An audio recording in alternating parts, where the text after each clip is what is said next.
ओम जय जय जय नमस्तु नमस्तु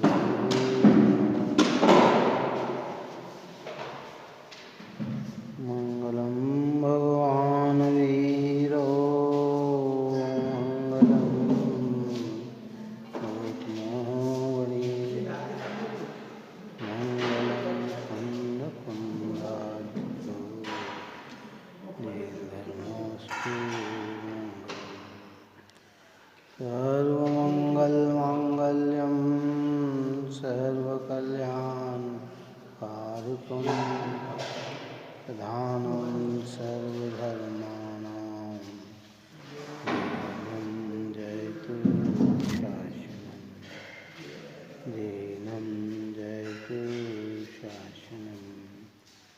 दीनं जयतु शासनं नमस्मै साराय सानुभूतिया सदाते चित्स्वभावाय भावाय सर्वभावांतर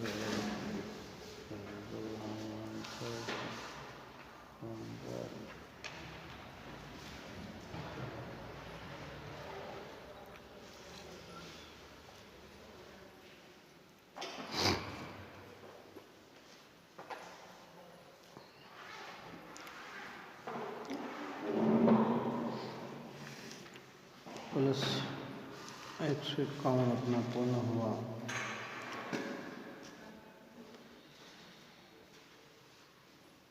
आगे 152 नंबर के कलश की चर्चा चलती है।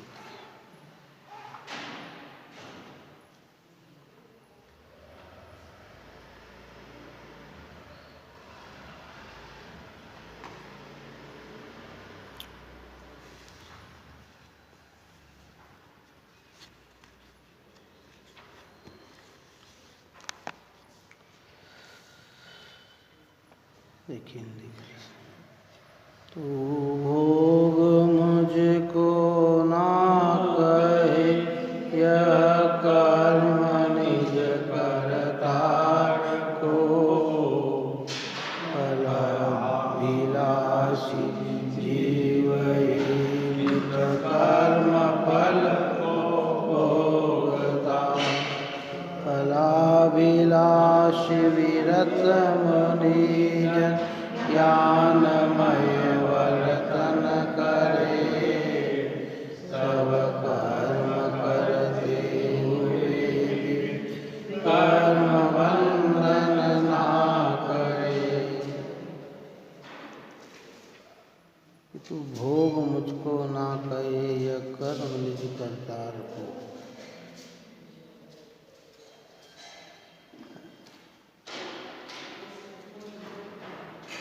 फलाभिलाषी जीव ही नित कर्म फल को भोगता। जो कर्म के फल की अभिलाषा रखता है वही कर्म के फल को भोगता है। कर्म नहीं कहता है कि तू मुझे भोग।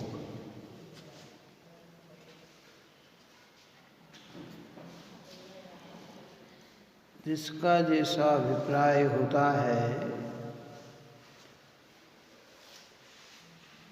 फल उसी प्रकार का आता है और वही भोगों में तन्मय होता है। फलाभिलाषा विरत मुनिजन ज्ञानमयी वर्तन करे। मुनिराज तो जितने भी होते हैं वे तो एक चैतन्य में ही वर्तन करते हैं, लीन रहते हैं। उन्हें कर्म के फल की किंचित भी अभिलाषा नहीं है। सब कर्म करते हुए भी वे कर्म बंधन न करे। ऐसे धर्मात्मा जीव के बाहर में सारे कर्म दिखाई देते हुए भी वे कर्म के बंधन को प्राप्त नहीं होते हैं। देखिए श्लोकार्थ कहते हैं कर्म ही उसके कर्ता को अपने फल के साथ बलात् नहीं जोड़ता कि तू मेरे फल को भोग। फल की इच्छा वाला ही कर्म को करता हुआ कर्म के फल को पाता है। इसलिए ज्ञान रूप रहता हुआ और जिसने कर्म के प्रति राग की रचना दूर की है, ऐसा मुनि कर्म फल के परित्याग रूप ही एक स्वभाव वाला होने से कर्म करता हुआ भी कर्म से नहीं बंधता है ना।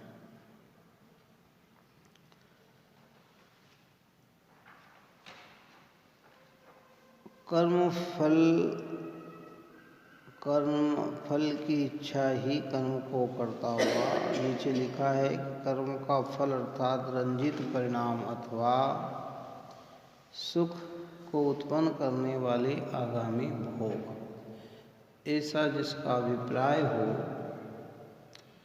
कि ये कर्म का अर्थ क्या, शुभ भाव, कौन से, दया के, दान के, पूजा के, भक्ति के, नियम, व्रत नियम आदि के परिणाम जो इस भाव से करता है कि इसका फल मुझे मिले, उन भावों में फल का जिसका अभिप्राय है वह जीव ही कर्म फल को भोगता है। मुनि के सारे कर्म होते हैं, सारे कर्म होते हैं मतलब 28 मूल गुणों की पूरी आराधना होती है, पूरे धार्मिक भाव आचरण होते हैं, लेकिन कहीं भी उन्हें कर्म फल की अभिलाषा नहीं है। इसलिए वे सब कर्म करते हुए भी, सब कर्म करते हुए का मतलब क्या, क्योंकि मुनि जीवन में अशुभ परिणाम तो होते ही नहीं है, वहाँ कोई आरंभ सारंभ की क्रिया तो होती नहीं है, निरारंभो, बिना आरंभ के, और ज्ञान ध्यान तप में जो दवलीन रहते हैं, अपनी साधना करते हैं, वे सारे कर्म को करते हुए भी उन कर्म के फल की इच्छा न होने से उन्हें कर्म का बंधन नहीं होता। अज्ञानी क्या करता है कि कोई भी कर्म करता है, धार्मिक कर्म करता है, दया, दान, पूजा, आप हम दान भी इसलिए देते हैं कि दान देंगे तो फिर आगामी में हमको अच्छा मिलेगा, है, ये करेंगे तो इससे ये फल मिलेगा, ये करेंगे तो इससे ये फल मिलेगा। तो फल की वांछा से धार्मिक कर्म करते हैं तो कहते हैं कि जैसा तेरा रंजित परिणाम है फिर वैसा ही उसका उदय आता है, वही भोगों में लिप्त होता है। और जो बिना इच्छा के कर्म करता है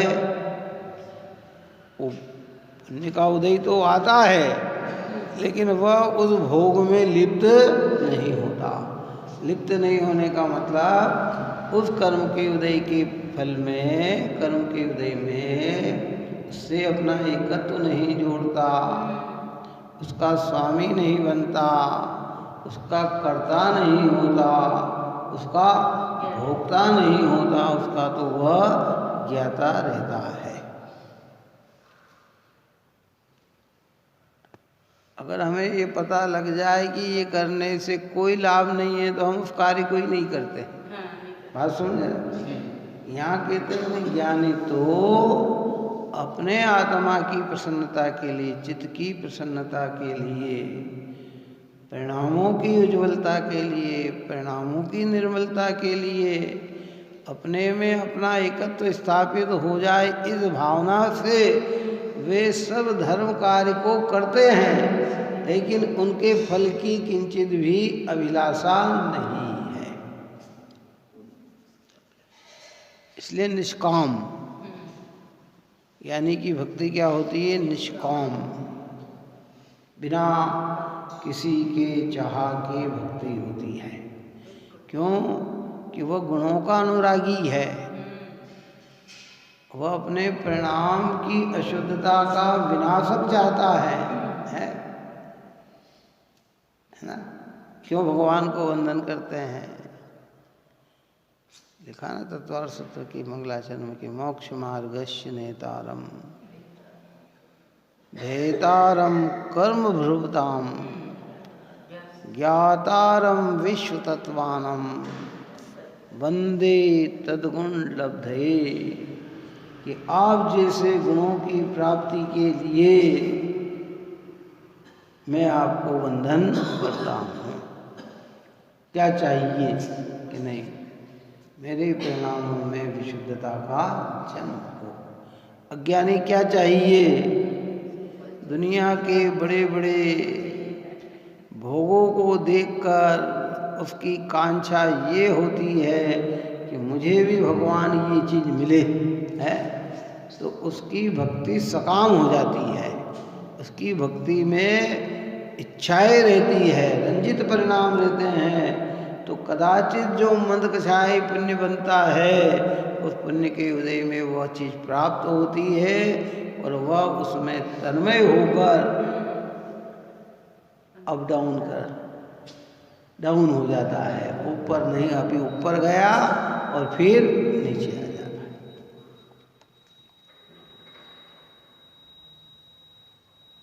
दिगंबर संतों को एक ज्ञान में ही रमण करने की भावना। देखो, पूरा हमारा कर्णानुयोग और प्रथमानुयोग अध्यात्म कहता है कि स्थिरता आत्मा में पूर्ण रूप से न हो पाए, पूर्णता की प्राप्ति न हो पाए तो स्वर्गाधिक मिलते हैं, पर स्वर्ग की चाह ज्ञानी के हृदय में नहीं है। कमी रह गई तो सर्वार्थ सिद्धि चले गए, अनुत्तर दिशा चले गए, गिरवेग चले गए, 16वें स्वर्ग चले गए, वैमानिक देव बन गए। क्यों? तो ज्ञानी का भवन व्यासी व्यंतर ज्योतिष में तो जन्म होता नहीं। सम्यक दृष्टि धर्मात्मा का जन्म होगा तो इनमें नहीं होगा, और होगा तो फिर इंद्र बने से होगा, आयपने से होगा, सम्यक दृष्टि रूप में होगा। वहाँ जाके सम्यक कर ले, भवंतरिक में बात अलग है ना? ने कहा ना, प्रथम नरक वीर षडभु ज्योतिषवान भवन षड नारी थावर विकल त्रय पशु में नहीं उपजत सम्यक धारी है। पहले नरक के बिना 6 भूमियों में नहीं। प्रथम नरक बिन षडभु 6 भूमि है। ज्योतिषवान भवन, ज्योतिष देव, भवन व्यासी, व्यंतर, इनमें उसका जन्म नहीं होता है। थावर विकल त्रय पशु में नहीं उपजत सम्यक धारी, की न स्थावर बनता है न विकल त्रय बनता है न सट नपुंसक होता है, न नारी बनता है, स्त्री बनता है, ये तो बनता नहीं। सम्यकधारी जीव ऐसी जगह नहीं उत्पन्न होता है, क्योंकि उसका अभिप्राय एक मुक्ति का है, एक केवल ज्ञान का है, पूर्ण पवित्रता का है। इसलिए सब कर्म करते हुए भी, देखो मुनिराज में जब सब कर्म की बात आती है तो मुनिराज के पास सब कर्म का मतलब क्या? षट कर्म उनके छठे गुणस्थान में क्या होते हैं? 28 मल उनके पालन होते हैं। 5 महाव्रत पालते हैं, 5 समिति पालते हैं, 5 इंद्रियों की विजेता रखते हैं, 6 आवश्यक पालते हैं, शेष 7 गुण पालते हैं।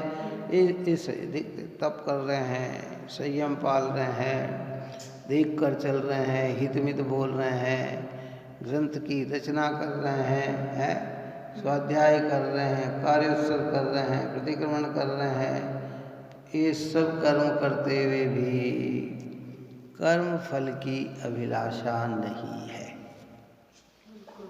हम तो थोड़ा सा भी काम करें तो क्या अभिलाषा, अरे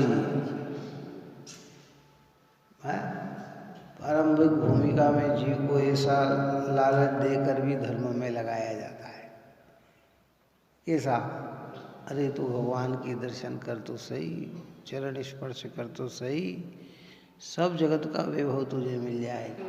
है, देखो चक्रवर्ती काहे से बने, पुण्य के फल से बने। तो जीव आता है इस अभिप्राय को लेकर, लेकिन धीरे धीरे जब अभ्यास करने लगकर तत्वाभ्यासी हो जाता है तो वो अभिलाषा निकल जाती है। फिर तो एक ही चाह रहती है कि मैं निष्कर्म हो जाऊं, अर्थात किसी प्रकार का रागादिक भाव मेरी परिणति में न हो, न कर्म चाहिए, न कर्म का फल चाहिए, मुझे तो मेरा स्वभाव चाहिए। ऐसी एक अद्भुत कला ज्ञानियों के ज्ञान में प्रकट हो जाती है। इसलिए यहाँ कहते हैं, देखिए भावार्थ हम कहते हैं कि कर्म तो कर्ता को बलात् अपने फल के साथ नहीं जोड़ता, किंतु जो कर्म को करता हुआ उसके फल की इच्छा करता है वही उसका फल पाता है। अपन ने दो बात कही थी ना, कि जो चाहता है प्रशस्त निदान और अप्रशस्त निदान, ज्ञानियों के धार्मिक कार्य में पूर्णता न हो तब तक धर्म के साधन मिले ऐसी भावना, और अज्ञानी को उस कर्म के फल से भोगादिक मिले ऐसी भावना। भगवान महावीर के जीव ने निदान बंद किया, पूर्व में उपशम सम्यक प्राप्त करके विशाखानंद के पहले, विशाखानंद की भूमिका में जब मुनिराज बने थे, इसने मेरी हंसी उड़ाई, मैं ऐसा करूं कि जिससे इसका सारा घमंड चकचूर कर दूं। उस समय सामर्थ्यता नहीं थी, सामर्थ्यता थी मुनि बनने के बाद, वो सामर्थ्यता भी, तो उसके फल में वो नारायण पद मिला, और उसमें फिर उनका मान मर्दन किया और वहाँ से नरक को प्राप्त हो गए। क्या कितने ही भव बिगड़ गए उसके बाद, फिर जाके सुधरा जीव तो सिंह की पर्याय में जाके सुधारा हुआ।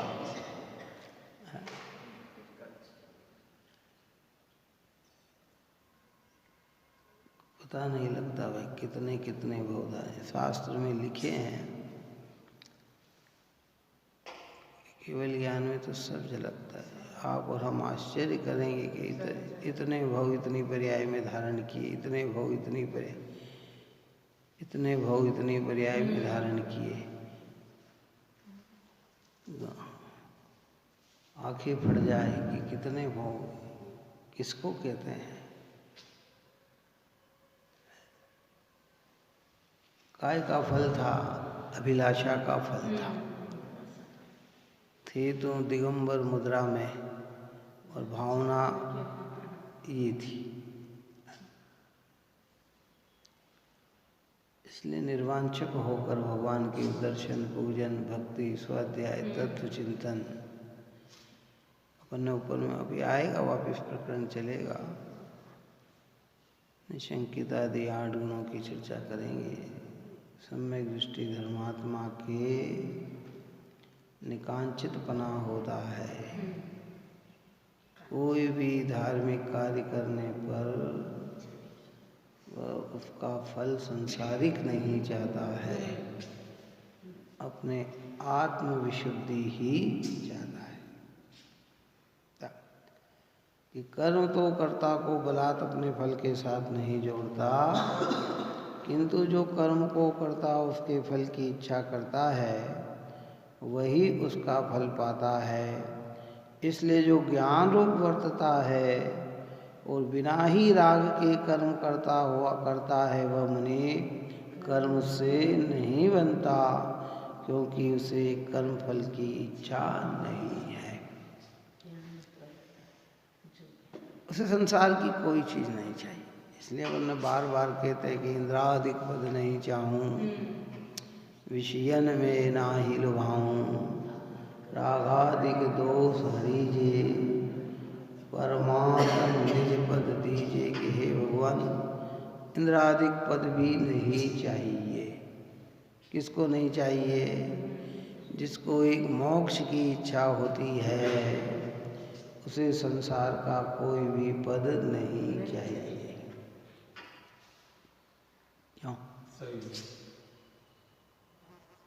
नहीं चाहिए? उसे मिलते हैं वो कर्म के उदय में, लेकिन उसमें वह तन्मय होता नहीं। पूर्णता की प्राप्ति नहीं होगी तो सम्यक दृष्टि को क्या मिलेगा बताओ? दीनहीन होगा, लंगड़ा लूला होगा, अंधा काना होगा, एकेंद्रीय होगा, विकलेंद्रीय होगा, है नारकी बनेगा? नहीं बनेगा। मनुष्य भी बनेगा तो श्रेष्ठ मनुष्य बनेगा। अब सारे आप और हम पुराण पढ़े ना, तो एक एक तीर्थंकर को 8-8, 9-9 भव पहले सम्यक्त की प्राप्ति हुई, तो उनके सारे भव देखे हम तो कैसे कैसे भव दिखते हैं।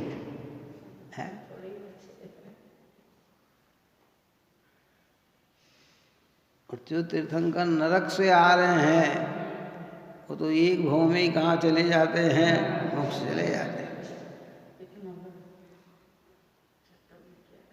पूर्णता की कमी रही तो स्वर्ग बनेंगे, फिर उत्तम मनुष्य बनेंगे, फिर आराधना करेंगे, फिर मुनि बनेंगे, फिर कमी रही फिर स्वर्ग चले जाएंगे, चक्रवर्ती बन जाएंगे। है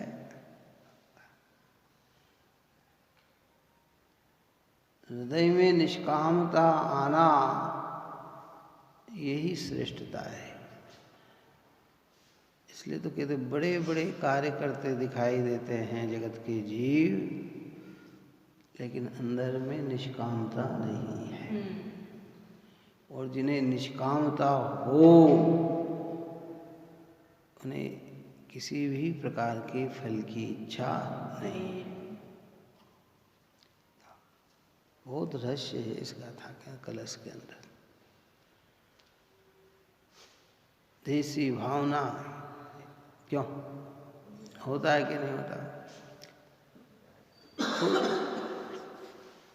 आप और हम धन कमाते हैं, अगर इस अभिप्राय से कमाते हैं कि ये होगा तो अच्छा मकान बनाएंगे, अच्छी जगह घूमने जाएंगे, ऐसा पहनेंगे, ऐसा ओढ़ेंगे, और कर्म योग से धन प्राप्त हो, तो वो लोग क्या करते हैं? वही करते हैं ना जो हमारी अभिलाषा होती है। बोलो क्या क्या क्या करेगा? जो अभिलाषा होगा वही वही वही करेगा। है तो ऐसे धर्म कार्य करते हुए अगर भोगों की इच्छा है तो फिर उसे वो कहाँ लिप्त होगा कि वो भोग भी होगा। और जिसकी ये अभिलाषा नहीं है और अच्छे भावना है कि नहीं तीर्थ क्षेत्र वंदना करेंगे, धार्मिक प्रोग्राम करेंगे, पंच कल्याणक आदि करेंगे, हैं और जगत के जीवों के दुखों को दुख दूर करने का प्रयत्न करेंगे, तो फिर वो कैसे कार्य करता है कि वैसे ही करता है। तो मुनिराज को तो एक ही अभिलाषा है कि अपने चैतन्य में विशुद्धता की प्राप्ति करेंगे।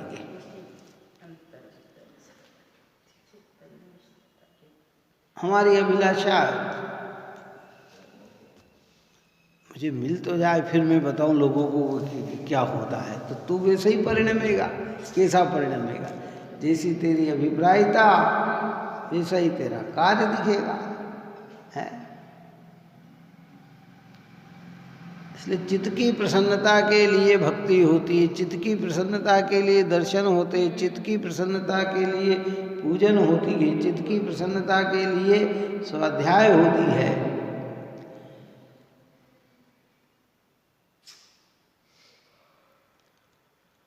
गीता में क्या लिखा मालूम? कर्म किए जा फल की इच्छा मत कर रे भगवान।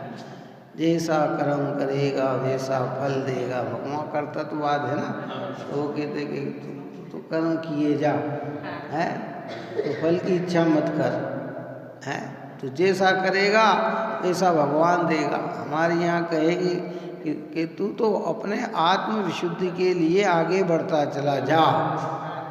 जो तू विशुद्धि बढ़ेगा, जो तू करेगा सो पाएगा। क्या पाएगा, है? लेकिन तुझे जगत की प्राप्ति के लिए अपने परिणाम को धर्म में नहीं लगाना, अपनी विशुद्धता बढ़ाने के लिए अपने को धर्म में स्थापित करना।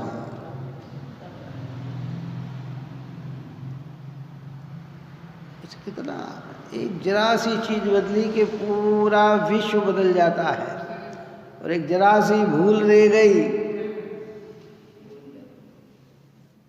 मासों मास उपवास कर ले और ये भूल रही तो संसार ही भटकर है, और ये भूल मिट जाए तो धीरे धीरे मुक्ति की ओर चला जाता है।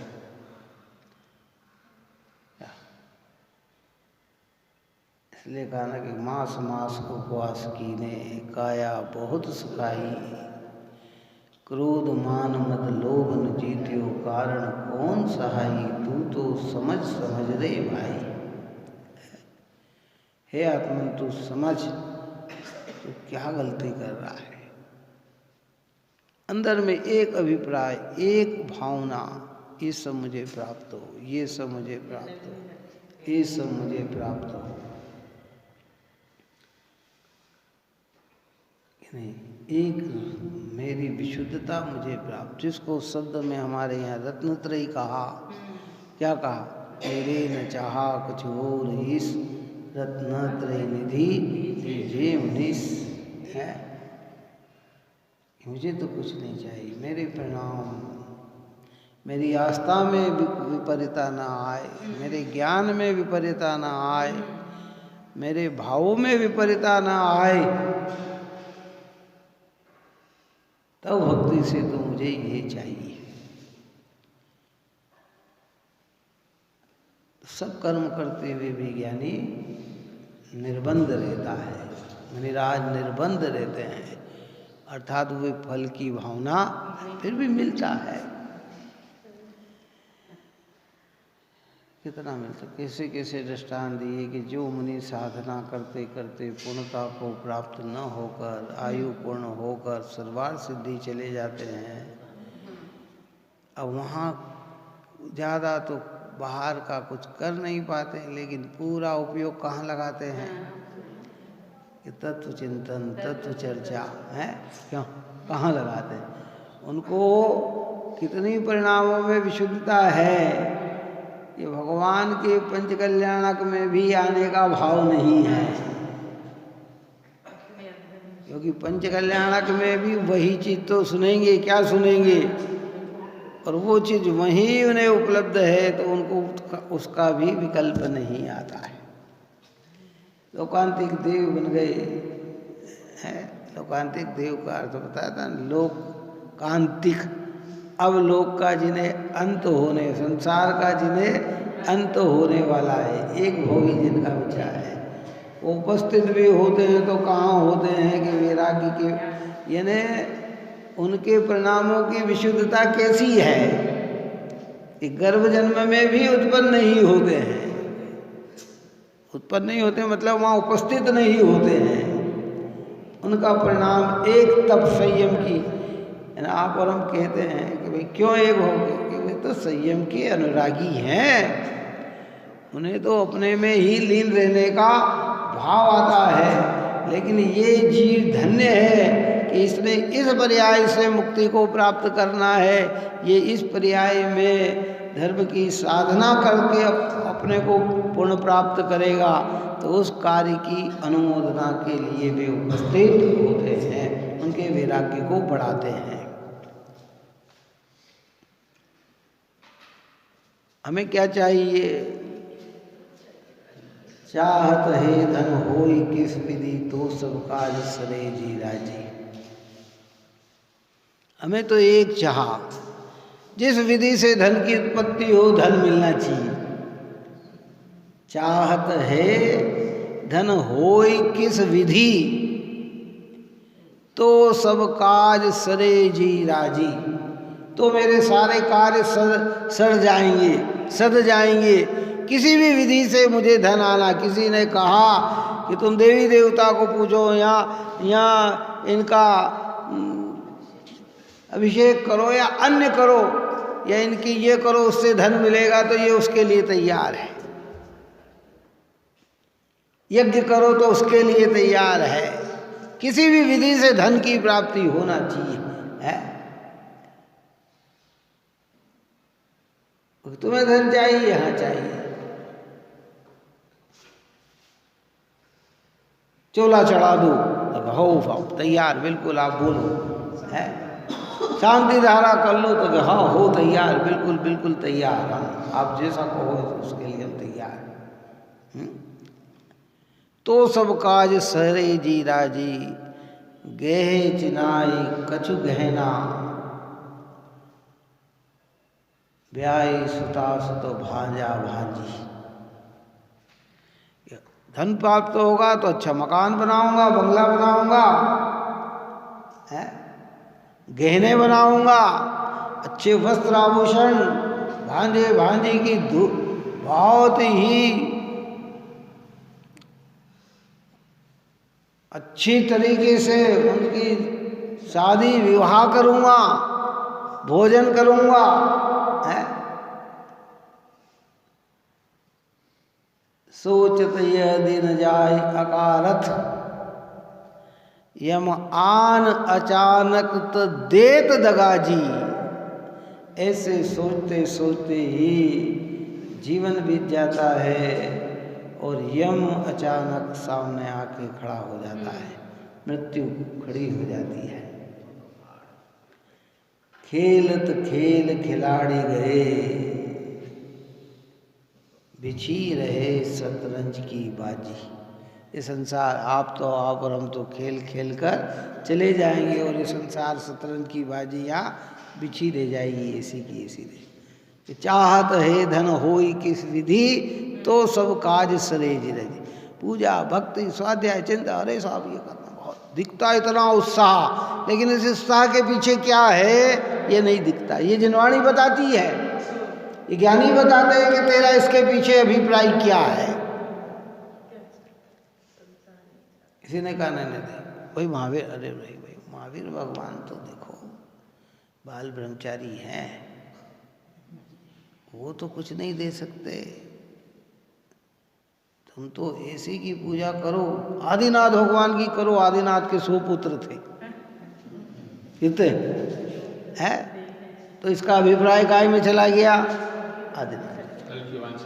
हाँ, शांतिनाथ भगवान की पूजा करो, वो तो चक्रवर्ती थे, 96,000 जरा पत्नियां थी, 32,000 पुत्र थे, कि तुम तो उनकी सेवा, उनकी पूजा करो, जिसके पास जो हो उनकी पूजा करो। तो तेरा अभिप्राय कैसा कि नहीं, चाहे आदिनाथ भगवान की करे, चाहे भगवान महावीर की करें, सब पूर्णता की प्राप्ति वाले हैं, पूर्ण विरक्त हैं, ज्ञान ध्यान में ही लवलीन हो गए। अब किसी भी प्रकार का विकल्प उनके है नहीं, पूर्ण वितरागी सर्वज्ञ हो गए।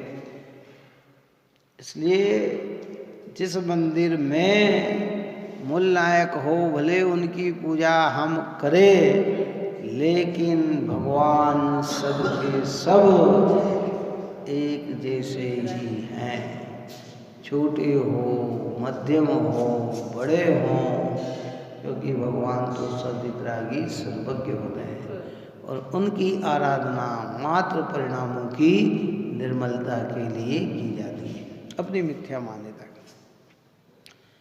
और कदाचित कर्म का उदय प्रत्यक्ष दिखने भी लग जाए, कोई पूर्व में बांधा निदान बांध के आया हुआ हो और जैसा कर रहा हो वैसे बाहुल्यता से उनके करने से धन बढ़ रहा हो, तो इसका महत्व और पक्का हो गया। जो मिथ्यात्व कमजोर था ना, वो मिथ्यात्व इतना गाढ़ा हो गया कि अब इसको दूसरी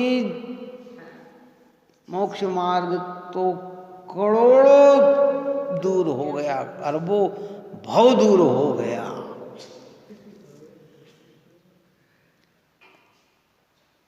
इसलिए अपने परिणामों की संभाल करना नहीं चाहिए। देव इंद्र पद अप्रभुता की दाह नहीं चाहिए चक्रवर्ती पद है। अब तो क्या चाहिए है? भगवान की भक्ति से क्या चाहिए? बचू पाप से विषय कषायो में न अधिक अब भरमाऊं, समरस पी संतोष धरूं, प्रभु वर कब सच्चा सुख पाऊं है। तो मुनिराज सारे कर्म करते हुए भी कर्म से बंधन नहीं होते, क्योंकि कर्म के फल के अभिलाषी नहीं है। और अज्ञानी काय का अभिलाषी है? कर्म फल का अभिलाषी है। तो जैसी उसकी भावना है वैसा फल मिलता है, वो भोगों में लिप्त होता है और फिर संसार बढ़ा लेता है।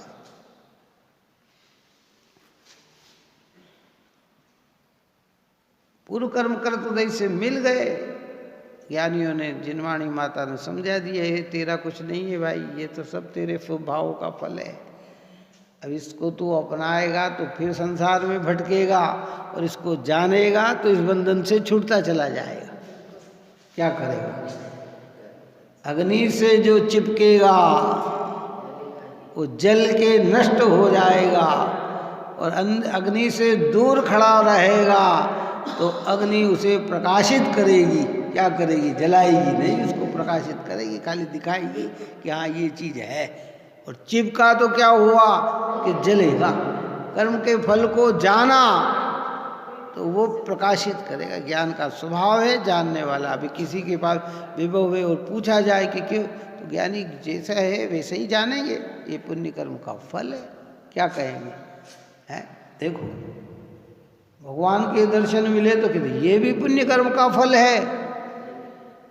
अति पुण्य उदय मम आया, प्रभु तुम्हारा दर्शन पाया।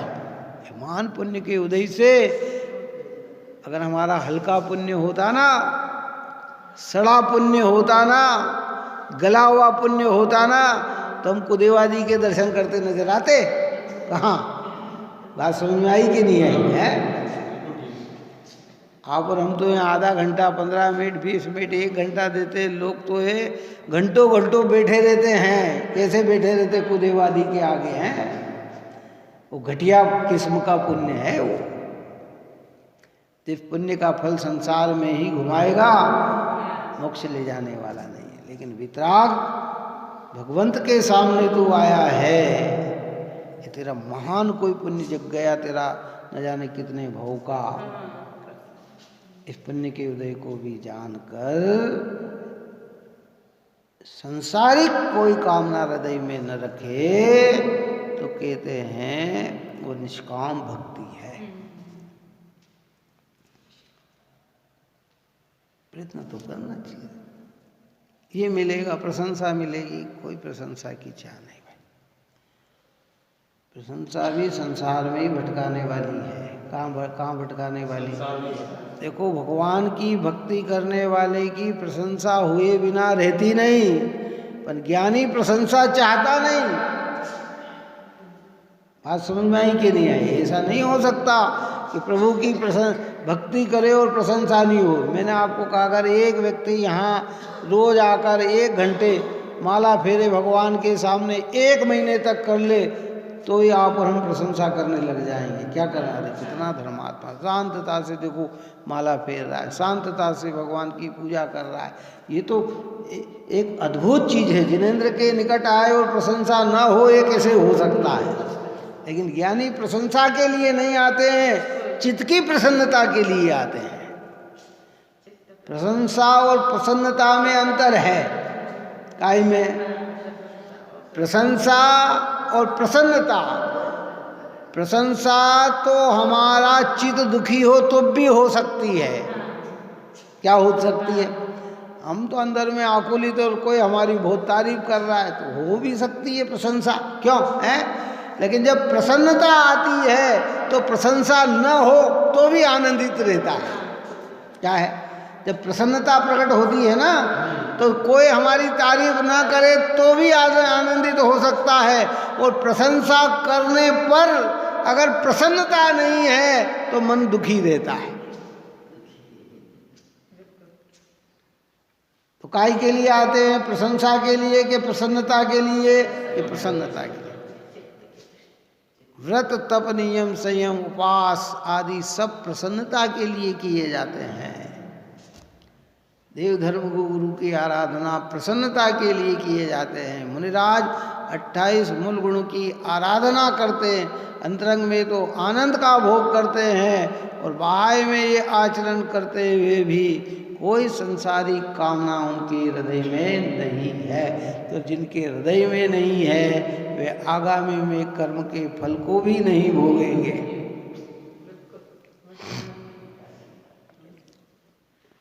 तीर्थंकर का जीव जब गृहस्थ जीवन में आता है, कितना पुण्य का उदय लेके आता है, लेकिन उसके भोग कितने सीमित होते हैं, कितने सीमित होते हैं। वो अपनी इच्छा से वस्त्र नहीं पहनते। कौन? देवता लाते पहन लेते, बात समझ में आई? अपनी इच्छा से नहीं। आजकल का तो 2 साल का बच्चा है, वो कहता नहीं ये नहीं ये, क्या है? क्यों, क्या कहता है? वो कहता ये नहीं पहनना, जूते सैंडल ये नहीं पहनना, ये। वहाँ अपनी इच्छा ही नहीं। भोजन उनका कितना सामान्य भोजन है, शरीर कर्मोदय से ऐसा मिलता है? हम सब इच्छाओं को लेके इच्छा की पूर्ति के लिए कार्य करते हैं। इसलिए कहते हैं स्वाध्याय करो भाई, मनमानी करो। ज्ञानियों के जीवन चरित्र को पढ़कर भावना करें, कितने निष्काम होते हैं। हम तो सोचते कि अगर हमें मिलते तो हम तो बस, है ना।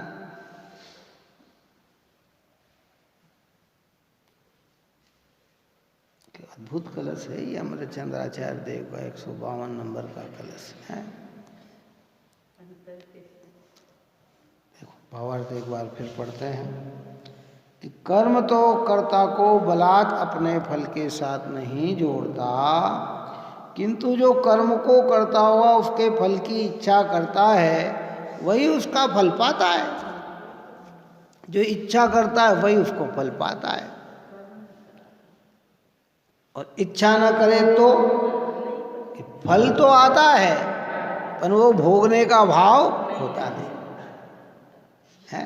इसलिए जो ज्ञान वर्तता है और बिना ही राग के कर्म करता है वह मुनि कर्म से नहीं बनता। बस कर्मकर्ता का अर्थ वो नहीं लेना जो आप और हम संसारिक जीव कर रहे हैं।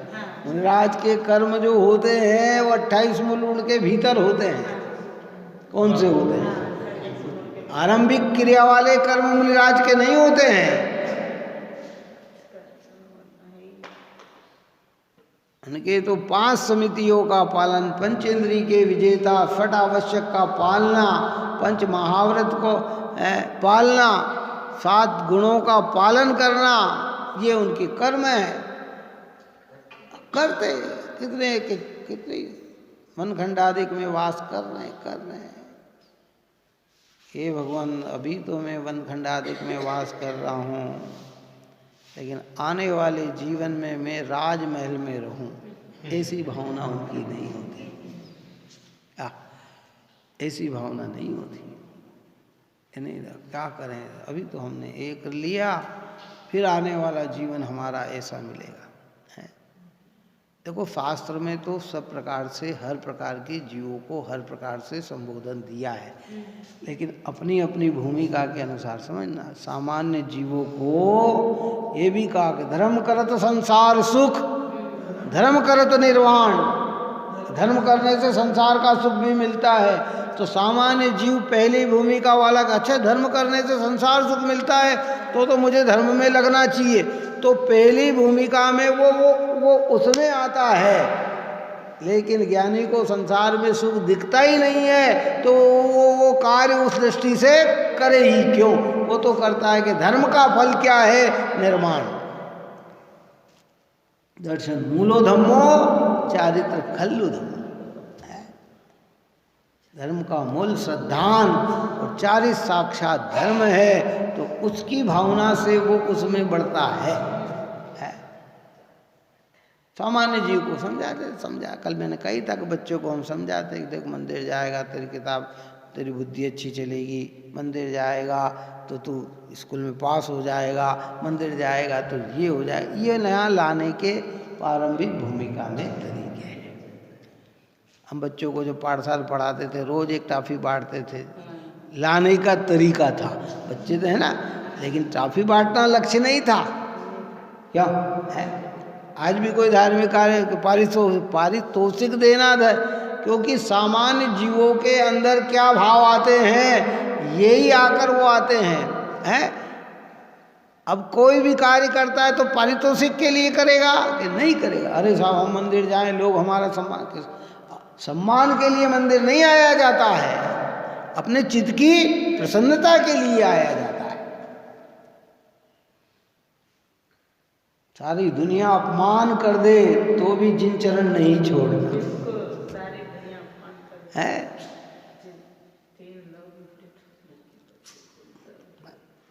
इसलिए मुनि कर्म से नहीं बनता क्योंकि उसे कर्म फल की इच्छा नहीं है। इस प्रकार 152 नंबर का कलश अपना पूर्ण हुआ। अब इसी अर्थ को पूरा करते हुए 4 गाथाएं कहेंगे, जिसमें हमें निर्वांछक की भावना हमारे हृदय में उत्पन्न हो। ऐसी गाथा है, क्यों हम बंध रहे हैं, ये सारी चर्चा इसके अंदर आएगी। आप और हम सभी जीव निरंतर ऐसे पवित्र जिनेंद्र भगवान जनवाणी माता निर्ग्रंथ गुरु के चरण में रहकर अपने परिणाम को निर्मल बनाएंगे। यही मंगल भाव। सहजानंदे शुद्ध स्वरूपी अविनाशी आत्मस्वरूप। सहजानंदे शुद्ध स्वरूपी अविनाशी आत्मस्वरूप। सहजानंदे शुद्ध स्वरूपी अविनाशी आत्मस्वरूप। निज में बताई यह अज परोपकार, उसके लिए जिनवाणी माँ को वंदना शत बार, वंदना शत बार।